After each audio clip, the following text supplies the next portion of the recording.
Alright, SKS rifle. So this went from a rarity, and this one is made in China, has the arsenal markings and all that other stuff. And when I bought this gun, it was brand new, unfired. Chrome line bore, folding bayonet. It came with a sling, the chest pouch, a manual written in English, and a whole slew of stuff. It was $180, or 180 units on the mark. I hope I can get gigged for this. So, I'm not going to explain the rifle or nothing, but just describe it. This thing is rugged. It's simple. Even though it is kind of outdated or obsolete in terms of the AK-47. A lot of people don't like the fact 10-round magazine. You use stripper clips. I think it's ideal. It's a simple gun. It's easy to use. You don't need a 30-round magazine. Okay? It's rugged, reliable, and if you just with basic maintenance, just cleaning it, I don't believe it'll ever really break down. They're a pretty rugged, basic gun. Granted, this isn't in the same class or has the desirability of an AK-47 or an AR. But at the time I paid $180 for the gun and all the accessories, and for $83 units I bought a case of Chinese 7.62 by 39. Okay, now that's over 1,000 rounds. It's like 1,060 or some weird, however the hell they had it. On a stripper clips. It was made in the 60s. It shot deadly accurate out of this rifle. Okay, 80 some units, 82, 83 units. I had the rifle and over 1,000 rounds of ammo for basically about 300 beans. Okay, so you see where I'm going in the assessment of this. Unfortunately now, the going rate for something like this in military condition is going to be expensive, because most of these guns were bubbled up. I went into a pawn shop in 2008 during the last recession, and they had to have 20 SKSs in the used gun rack. Okay, and almost all of them had some kind of add-on 30 rounder or something. Okay, and they're not detachable. They're a contraption. You pull this whole 10-round mechanism out and put a 30 round that locks in. It's not kind of a detachable thing. Maybe they made some that were, I don't know. But you have to shove them down in there. It's a pain. It ain't worth it to me. 10-round mag is good enough. Some people don't like it. They want more. So, you know, as usual. I don't know. As is, this is a great gun for several of these categories here. If you were going to use this, say, for a prepper and everything else, I'll go over it when I hit each category about it. But it was an inexpensive gun. The ammunition was plentiful and inexpensive, and you know, you could pick up. I had 2 or 3 of them at one time. Then, even though it escaped the ban, what happened was they were going to stop letting China import weapons and ammunition into the country. So there was a free-for-all where China, before the cutoff date, tried to ship as much as they could into the U.S. to get it in before they were cut off from their sales. The reason for that is they didn't like who was ending up with the money in that government. Okay? That's why they did it. That's the only reason. So, and also I forgot, when the ban did hit, this went from 180 units to 350 units was the going rate. Well, then when China found out it was going to get cut off, They did everything and anything they could to push them through. Plus, China also, the thing about looking at these guns, if you look in here, the barrel is threaded to the receiver. If you find one, it'll look different. The barrel will be thinner and the barrel will be pinned like an AK-47. That is not truly a SKS. There were some experimental versions where they're trying to, that you see on Forgotten Weapons. But what the Chinese were doing is trying to streamline production, and they would make a more simplified version, but it's not really an issued weapon. This is a type whatever 56 or something. This is an actual military issue weapon. Okay, the ones that Norinco brought in with the pinned receivers are not a military weapon. They look like this, but they were just a mass-produced gun. And then you were getting guns with a lower price point. Some of them under 100 units. That's a lot of those pinned receiver guns. But I found somebody that had something like this gun that he only paid 100 units for. Of course, this is way back when. It was covered in cosmoline. The old guy had it in cosmoline and that for years.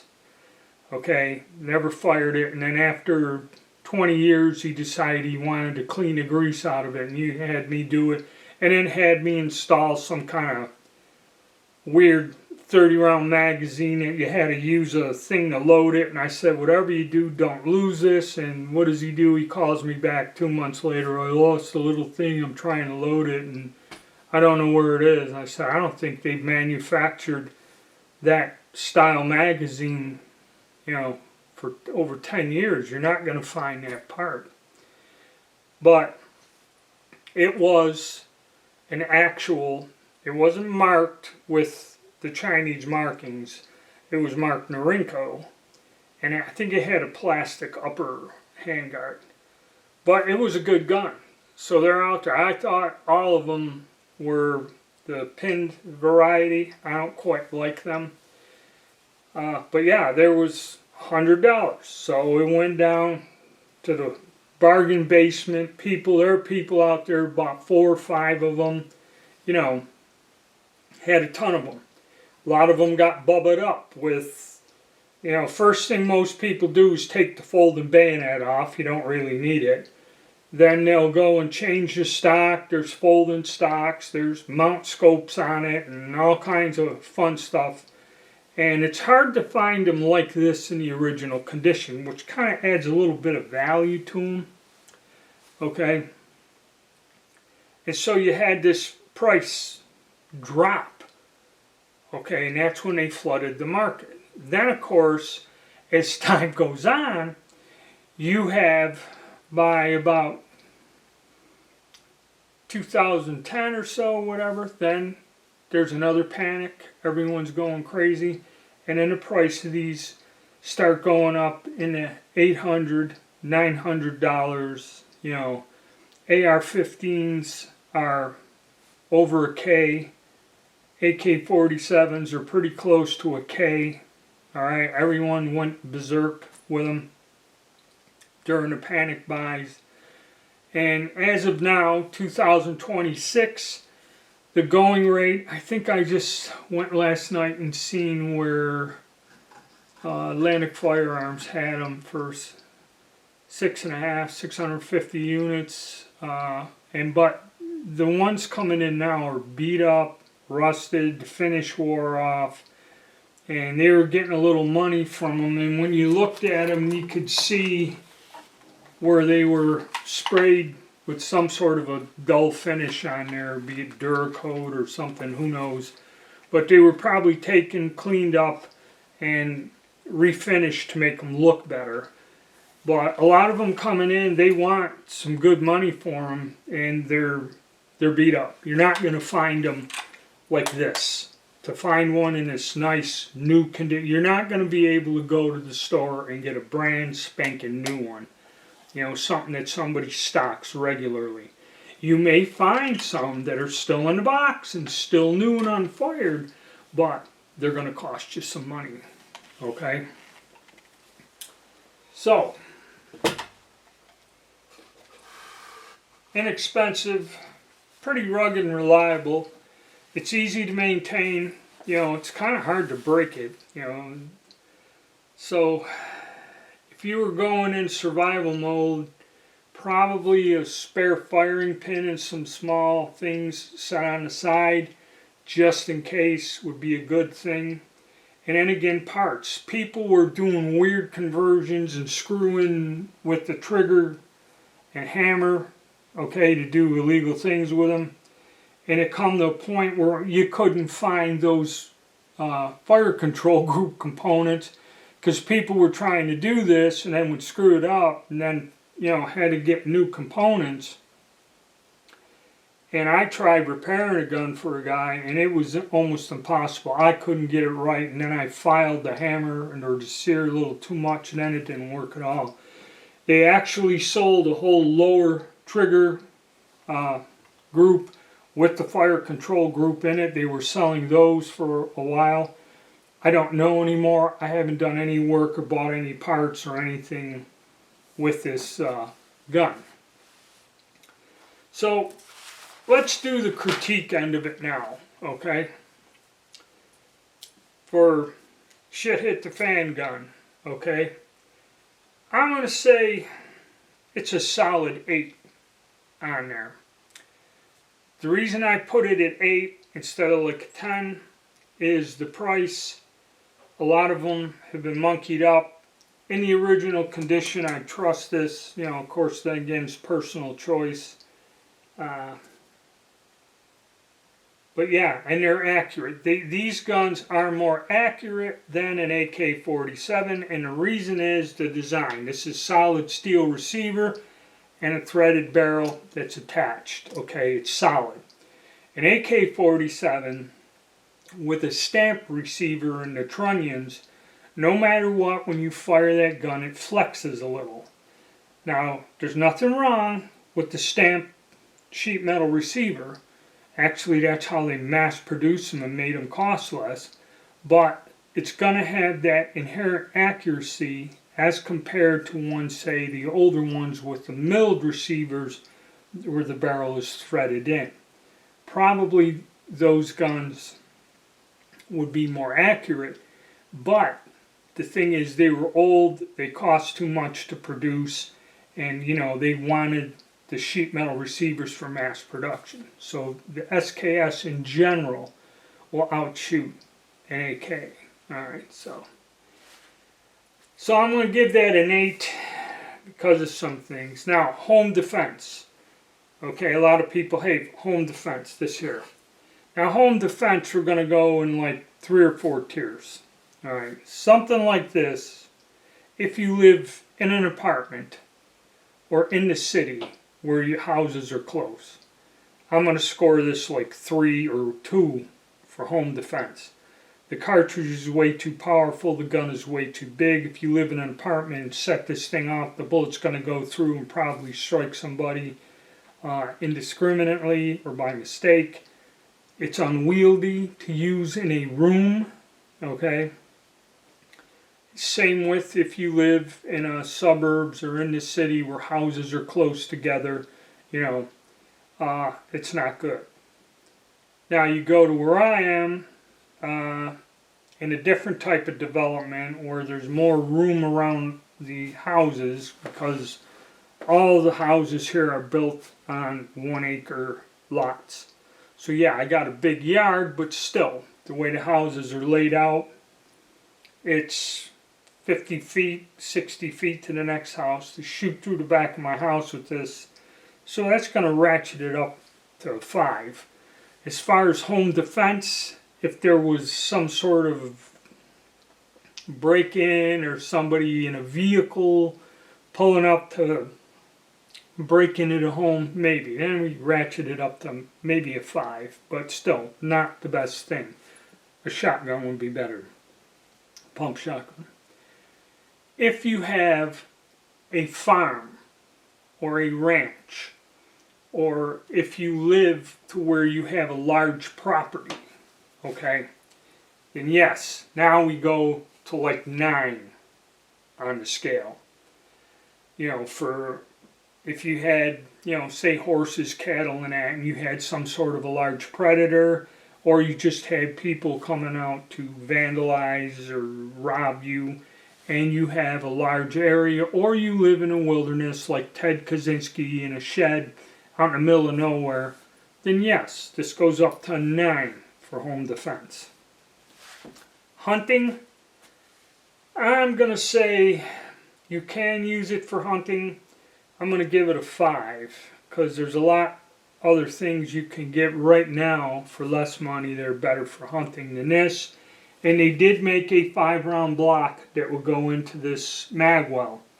But I was told if I wish to hunt with this gun, to take this part out, get a replacement part, and then drill and permanently attach that little polymer, we'll call it, that's what everybody talks, plastic, rubber, whatever it was, hard rubber, and then just swap it out and go hunt.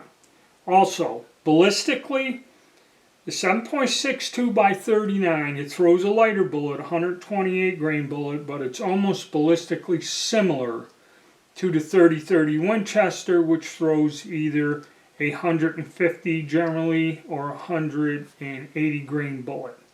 So these guns are on par with each other and the cartridge. Okay, something else to remember. So hunting, there's a lot better choices, but it can be done. If this is your only gun and your favorite gun, it can be done. So I'm going to just give it a 5. Alright, general purpose shooting. Steel targets, just horsing around. You know, you like military guns, you buy one of these, they're cheap, and you're just shooting at whatever. Paper, cans, steel targets. General purpose shooting, it's a fun gun. It was, you know, reasonable to shoot, cheap to shoot, and go out and shoot it all day long and not spend a lot of money. So I'm going to give that up to about a 9 or so. I mean, it is just for having fun and shooting. The reason it's 9, the ammunition cost isn't what it used to be. If I could buy 1,000 rounds for $80, I'd give it a 10, but I can't, so I knock it down 1 notch. Militia weapon. Okay. Now the reason I had this category also, other than shit hits the fan, because like shit hits the fan, this is a rugged gun, reliable gun. You got a cleaning kit. If you had some spare parts, you can throw this on the sling. You already got the sling, and away you go. It's fantastic for that bugging out survival mode. Okay, that scores high. Natural disaster, whatever. Since it is a common weapon, okay, say there is a natural disaster, you're trapped there, your neighbors, and say one guy happens to have a case of ammo he's been hanging on to, and 4 or 5 of you have an SKS rifle, but you don't have much ammo. Well, you know, being stuck in together in a situation like that, commonality of weapon and the caliber, you can share ammo and cover each other's butts. Okay, this is an outstanding gun for an emergency. Okay, if you know people around you have them. So that's another thing. This is a plus for that. So a situation like that, the fact the gun is common, the ammo is common, you might be able to bum some, or if there's a group of you trapped geographically somewhere and somebody has the ammunition like a case of ammo, it's a plus. So in a situation like that, we're going to give it a 10. Okay? Collector's item.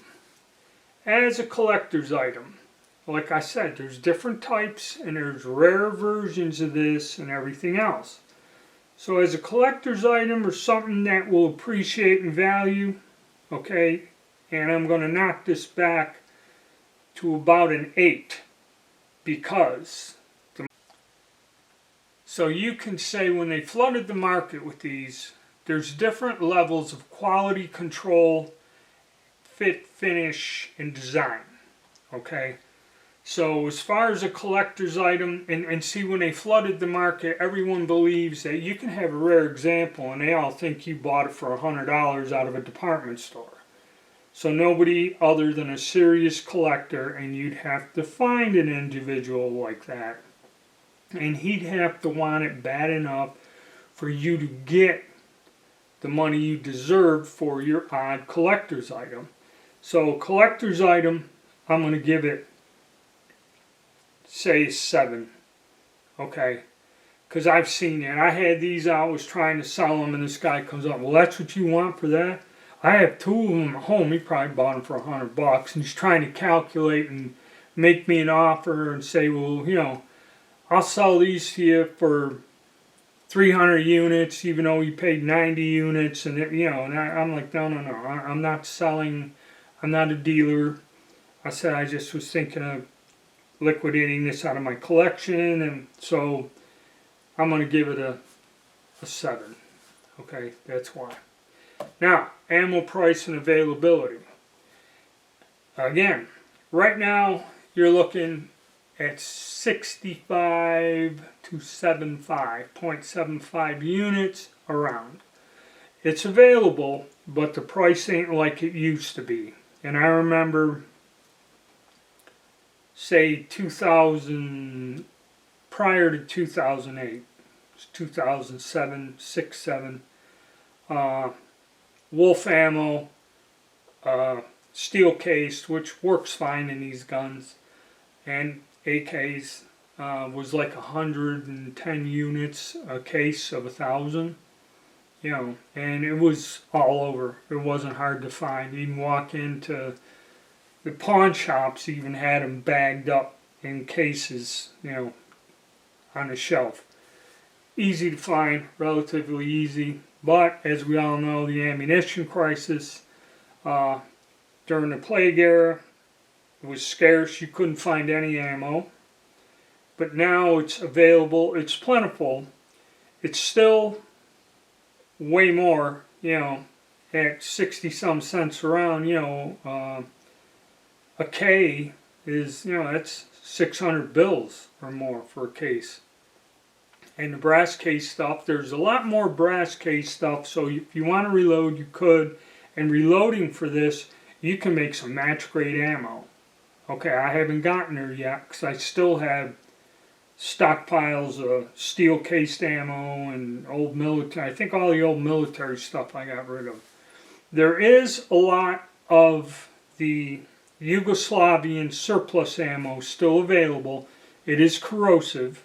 Okay, so you have to be careful, make sure you clean your gun. And it's brass cased and nothing wrong with it, it's good stuff. That's still around. So you can still find some mil surplus, and I'm not quite sure on the price of that. But, you know, like I said, you went from a C-note to now you're talking 6 or more for the same material in 20 years. Alright, so ammo price and availability, I'm going to give it an 8. Okay, because it is available, but it's more expensive. Okay, you can actually shoot more out of an AR with 55 grain 5.56 than you can with these. So, reliability. Okay, this gun here, reliability, what you have to do to maintain it, and that, I'm going to give it a 10. This is a simple gun. It's a basic, well-designed, heavy material these older guns made. And in its original form, the SKS gets a 10 for reliability and functioning. I've rarely seen these things act up unless you've done something to it, or if you're getting something that has been used the past 60 years and is now available on the surplus market. You may run into issues. Okay. Parts and repair accessories. I haven't really looked into it. It used to be pretty plentiful stocks were, when these things were popular and dirt cheap, there were all kinds of different gadget stocks and things you can put on it and change it, modify it, extend the mags, everything. There was a ton of accessories. I believe they're still available. I haven't looked. I don't have no desire to change anything from the original condition. But we'll give that, say, a 9. Okay? Because there was a lot of things, a lot of stuff you can get, a lot of options, and if you have to repair it, you could generally find this stuff fairly easily online. So I'm going to go out with that and say I'll give it a 9, because I'm not sure. And overall cost, value, and everything else.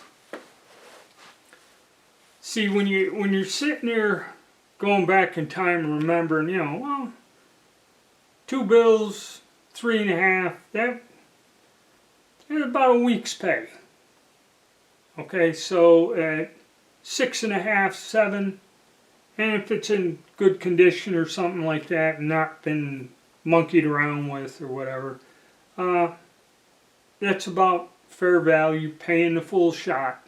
Okay.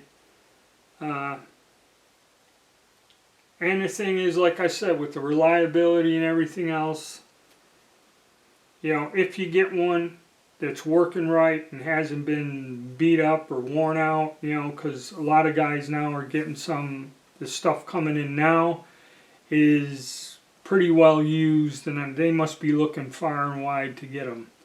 But on the other hand, if you look around, the gun broker I wouldn't recommend, but if you look around, you may be able to find somebody who wants to get rid of one at a fairly, a little bit more reasonable price.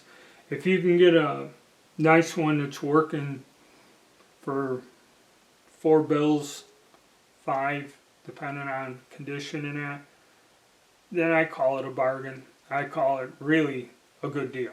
So, but sorry for being a little on the long side, but that's my view on this gun and the thing. And if you like the way I broke it down, please leave a comment on that. And thank you, and stay tuned.